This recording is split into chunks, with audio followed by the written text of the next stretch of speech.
আপনি আমার সাথে কথা বলে দেন। আসো sure. একটু কথা বলে দেন। আসো বাবা, চল আমার সাথে আসো তো।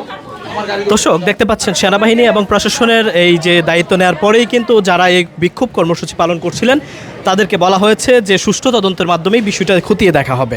তারপরেই যে এরা আন্দোলন করছিল তারা কিন্তু তাদের নিজ দায়িত্বে কিন্তু চলে যাচ্ছেন এবং তাদেরকে যে আইনশৃঙ্খলার দায়িত্বে রয়েছেন অফিসার ইনচার্জ মোবারক, তিনি বলেছেন সমন্বয়ক যারা রয়েছিলেন এই আন্দোলনের যারা নেতৃত্ব দিয়েছিলেন তাদের নিরাপত্তার দায়িত্ব তারা নিয়েছেন এবং সেই শর্তেই কিন্তু তারা আজকে আন্দোলন শেষ করে এবং চলে যাচ্ছেন।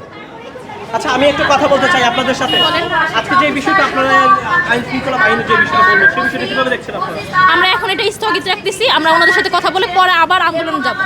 এখন এটা স্থগিত আছে, ওনাদের সাথে ওনারা বলছে আমাদের নিরাপত্তা নেবে, আমাদের কিছু হবে না, সেই ব্যাপারে ওনারা দায়িত্ব নেবেন। আমরা আইন আমাদের আন্দোলন চলমান, আমাদের আন্দোলন চলমান। আমাদের সেনাবাহিনী আসছে, পুলিশ অফিসার আসছে, এসে আমাদেরকে একটা মানে সমাধানের নিয়ম দিছে। তো আমরা সেই নিয়ম অনুযায়ী আমরা নেক্সট পদক্ষেপ নেব। আমাদের আন্দোলন চলমান, আমরা কোনো কিছুর সমাধান পাই নাই এখনো, এটাই।